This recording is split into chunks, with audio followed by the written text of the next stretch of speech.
What do you do when you have a buck that's one purpose in life is to try and kill himself?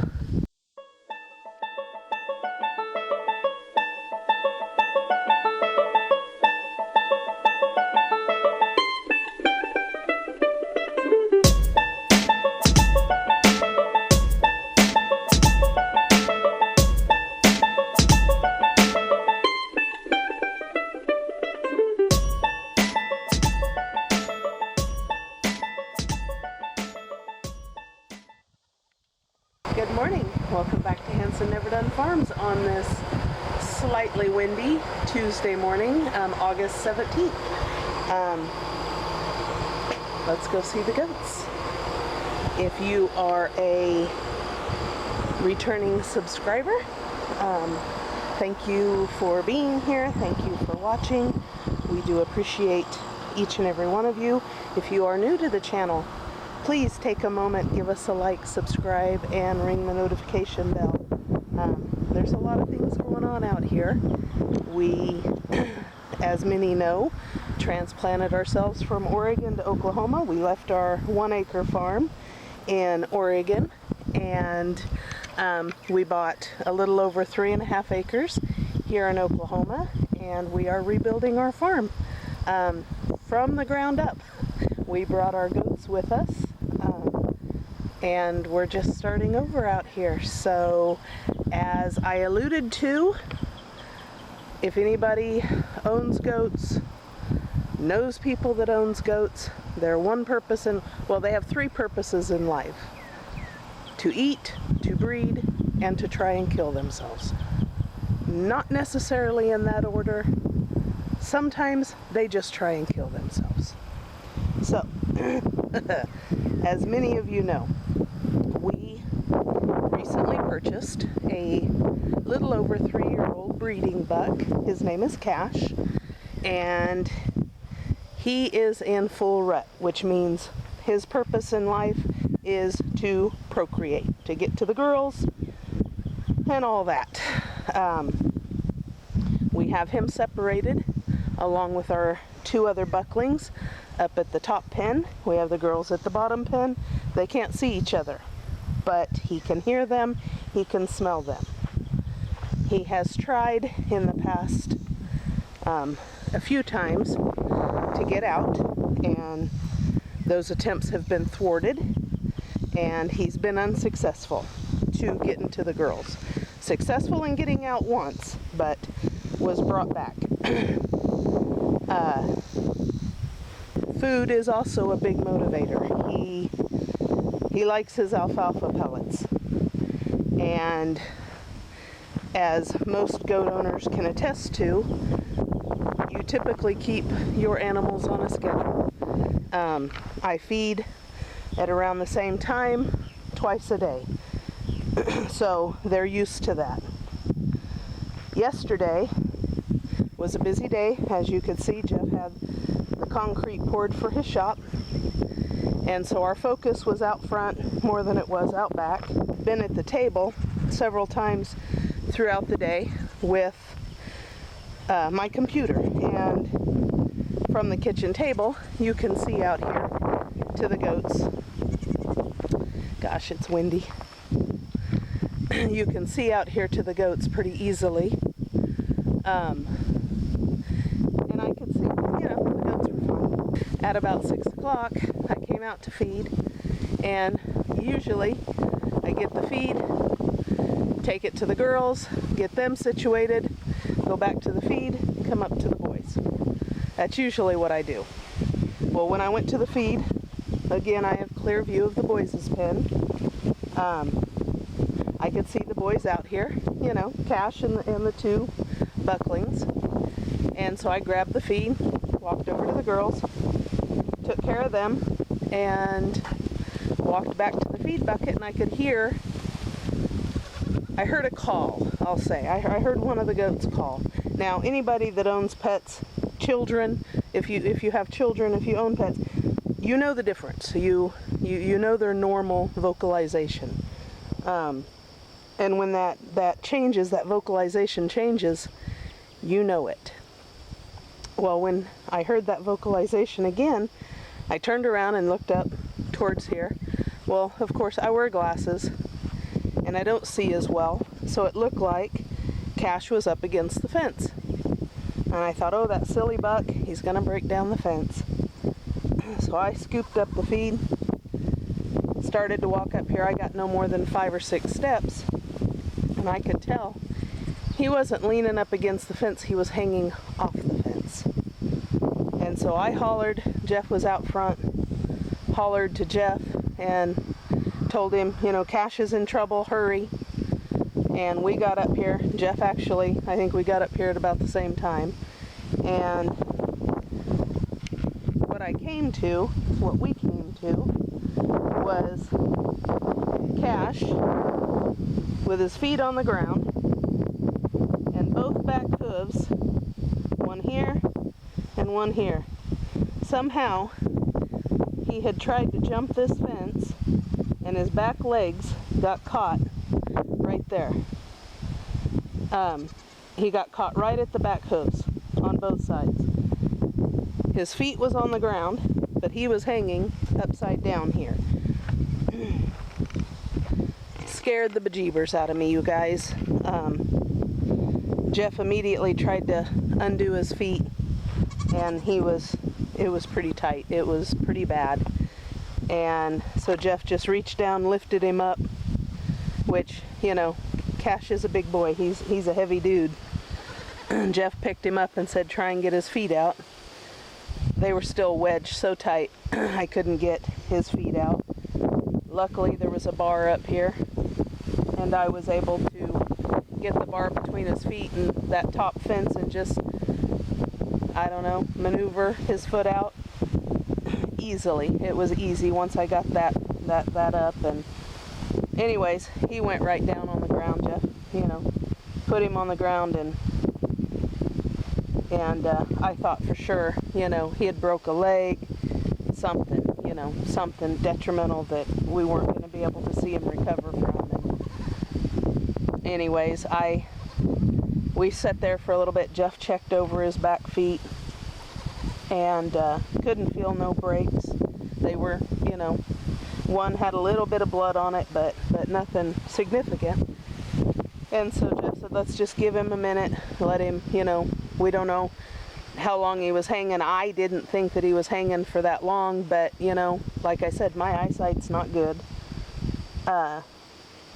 Anyways, after a few minutes, Cash did stand up, but he was putting absolutely zero weight on his right back leg. He could barely walk, and so obviously his left back leg was hurting him too. He took maybe 3 steps and laid back down, and we sat there for a few minutes, and Jeff said, let's try and get him in the pen. So Jeff ended up picking him up and bringing him in the pen, and he stood up and he hobbled and he laid back down. He stood up and he hobbled and he laid back down. And so we, you know, figured, okay, you know, at worst he's sprung it real bad. That's what we were looking at. Anyways, what do? You sit there and you try and figure out these silly animals and try and decide, you know, do you run them to a vet? Nobody was open.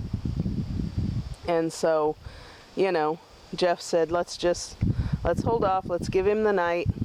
We brought food and water into him, so he wouldn't have to get up and walk far, and just see what morning holds.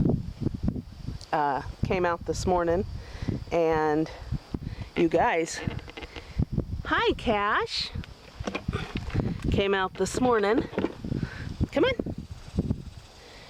do you want it? Come on. Came out this morning, and this is what we saw. He is walking. His right back leg is swelled. He is favoring it, but he is bearing weight on it. and he is getting around. But talk about frustrated. What did you do? You are such a good boy. Yes, we love you. It could have been really bad, but thankfully, it wasn't. It's, you know, we got to get this pen done. Jeff and I both, you know, the concrete came. We're trying to get the concrete done, but Jeff's going to be bringing home the trailer tonight and hopefully can swing by and get some panels. But you can tell he is not feeling well. Now, I do have pain meds for him, but I'm loath to give them unless I feel like I need to, which right now he's just trying to pee, so he's not, I don't give them unless it's something that is very, very serious. This is a sprain, for sure, a sprain, but the improvements from last night are such that he will be fine.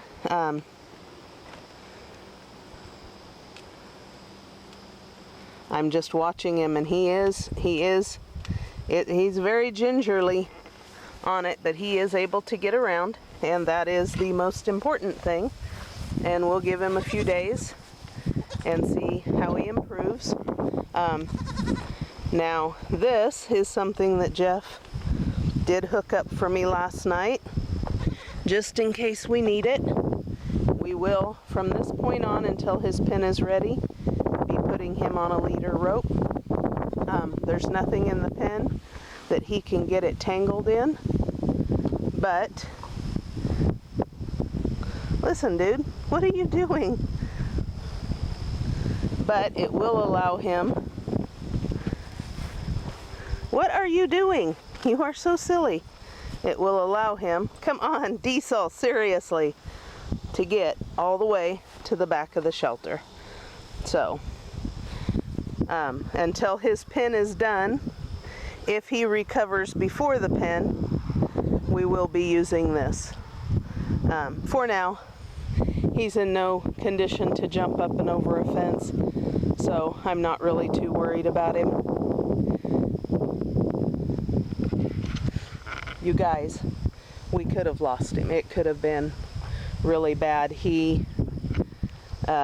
This was the weak spot in the fence before, and so this was the side of the fence that he attempted. He jumped, somehow maybe got tangled up in this, and you can see where his back legs were in between both of these.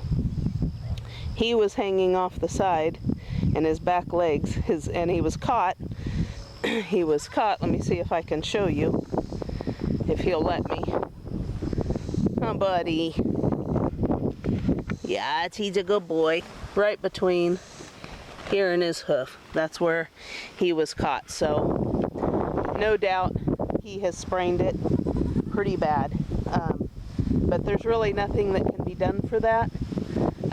His own natural ability to heal, rest, you know, that's really all that can be done. We've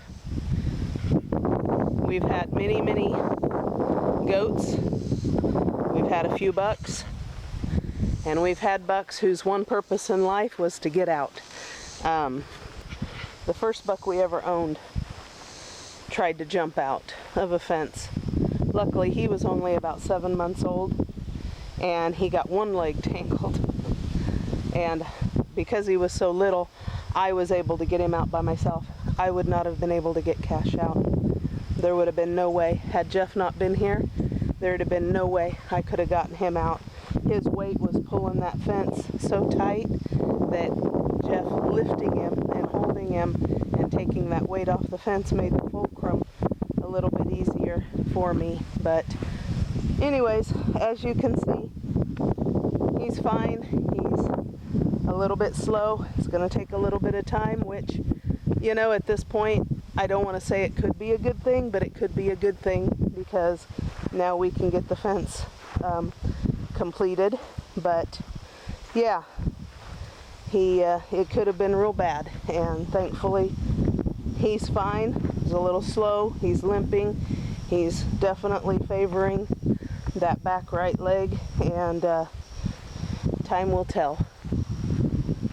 There's no sense in taking him to a vet for a sprain. There's not anything they could do that I couldn't do right here at home. So my way of dealing with it is to leave him alone, let his health, let his natural ability overcome it. If you guys don't mind, give us a like, subscribe, ring the notification bell, and we will catch you on the next video. Thank you so much for watching.